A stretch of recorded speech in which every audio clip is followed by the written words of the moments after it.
UDF 96 എന്നുള്ളൊരു കണക്കിലേക്ക് വന്ന് നിൽക്കുന്നു. 102 എന്നുള്ളൊരു കണക്കിൽ വരെ എത്തി നിന്നതാണ്. LDF ആകട്ടെ 42-ൽ 97, UDF 97 ആയിട്ടുണ്ട്. LDF 41 കുറഞ്ഞിട്ടുണ്ട്. ND ആകട്ടെ 2 സീറ്റ് എന്നുള്ള തരത്തിൽ തന്നെ നിൽക്കുകയാണ്. UDFന് 97 സീറ്റിലേക്ക് മാറിയിട്ടുണ്ട് എന്നുള്ളതാണ്. തളിപ്പറമ്പിൽ TK ഗോവിന്ദൻ തന്നെയാണ് ഇപ്പോഴും മുന്നിൽ നിൽക്കുന്നത്. പൂഞ്ഞാറിൽ സെബാസ്റ്റ്യൻ തന്നെയാണ് ഇപ്പോഴും മുന്നിലുള്ളത്. ധർമ്മടത്തും നേരത്തെ പറഞ്ഞത് തന്നെ മുഖ്യമന്ത്രി പിന്നിലാണ്, പിണറായി വിജയൻ പിന്നിലാണ്. അബ്ദുൾ റഷീദ് തന്നെയാണ് ഇപ്പോഴും മുന്നിട്ട് നിൽക്കുന്നത് എന്നുള്ള കാര്യമാണ് ഇപ്പോഴും പുറത്തു വന്നുകൊണ്ടിരിക്കുന്നത്.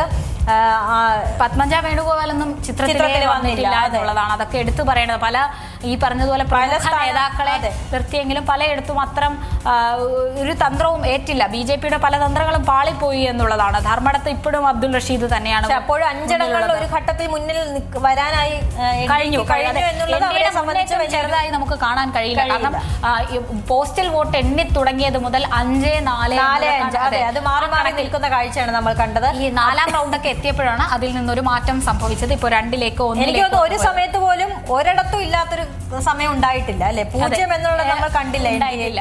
അപ്പൊ അതുകൊണ്ട് തന്നെ അതിൽ എന്ത് സംഭവിക്കുന്നു എന്നറിയാൻ ക്ലൈമാക്സ് വരെ നമ്മൾ കാത്തിരിക്കണം. കാരണം ചെറിയൊരു ഭൂരിപക്ഷം 2000 എന്നുള്ള ഭൂരിപക്ഷമാണ് ഉള്ളത്. എന്തായാലും ആ ഭൂരിപക്ഷം മാറുമോ എന്നുള്ളതാണ് ഇനി നമുക്ക് അറിയേണ്ടത്. മഞ്ചേശ്വരം ഒന്നും ഇനി മാറാൻ പോകുന്നില്ല.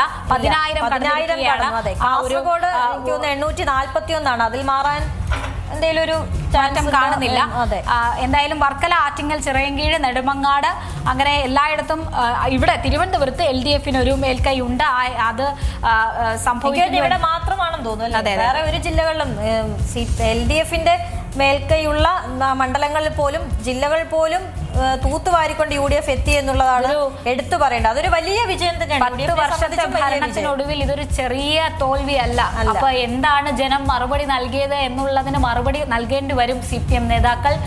LDF കുഞ്ഞികൃഷ്ണൻ തന്നെയാണ് ഇപ്പോഴും മുന്നിൽ നിൽക്കുന്നത് എന്നുള്ളത്. സാധാരണഗതിയിൽ ഒരു തോൽവി ഉണ്ടെങ്കിൽ നമുക്കത് മനസ്സിലാക്കും. പക്ഷെ മന്ത്രിമാരും മുഖ്യമന്ത്രിയും അടക്കം പിന്നിൽ പോകുന്ന ഒരു സാഹചര്യത്തിൽ എന്ത് മറുപടിയാണ് മന്ത്രിമാർക്ക് നൽകാനുള്ളത്, CPM നേതാക്കൾക്ക് നൽകാനുള്ളത് എന്നുള്ളത് നമുക്ക് അറിയേണ്ടതുണ്ട്. പയ്യന്നൂരിൽ മധുസൂദനെ വിറപ്പിക്കുകയാണ് കുഞ്ഞികൃഷ്ണൻ എന്ന് എനിക്ക് തോന്നുന്നു. ഒരു പോയിന്റിലെങ്കിലും കുഞ്ഞികൃഷ്ണൻ മുന്നിൽ വന്നത് മാത്രമല്ല, മധുസൂദന്റെ ഭൂരിപക്ഷം ലീഡ് ഉയർന്നു നിന്നപ്പോഴും 300-400 എന്നുള്ളതിനെ അതിന് മുന്നിലേക്ക് പോയിട്ടില്ല എന്നുള്ളതാണ്. UDF 98, LDF 40. അത് എനിക്ക് തോന്നുന്നു പയ്യന്നൂരിലെ സീറ്റാണ്. NDA അത് മെയിൻറ്റെയിൻ ചെയ്യുന്നുണ്ട്. NDA സൈഡിൽ കൂടെ പാലക്കാട് നിയമം വെച്ച് തന്നെ അവർ മുന്നോട്ട് പോകുന്നുണ്ട്. നാദാപുരത്ത് KM അഭിജിത്ത് തന്നെയാണ് മുന്നിലുള്ളത്. തുടക്കത്തിൽ ആദ്യം LDF സ്ഥാനാർത്ഥി മുന്നിൽ വന്നെങ്കിലും വീണ്ടും KM അഭിജിത്ത്, TP രാമകൃഷ്ണൻ മുന്നിൽ വന്നതായിരുന്നു. പക്ഷേ പിന്നീട് ഒരു ഘട്ടം എത്തിയപ്പോൾ വീണ്ടും താഴ്ന്ന് ഫാത്തിമ തഹ്ലിയയാണ് മുന്നോട്ട് വരുന്നത്. ഏറ്റവും പുതിയ വാർത്തകളും വിശേഷങ്ങളും വിരൽത്തുമ്പിലറിയാൻ Zee മലയാളം ന്യൂസ് എല്ലാ ഡിജിറ്റൽ പ്ലാറ്റ്ഫോമുകളിലും ലഭ്യം.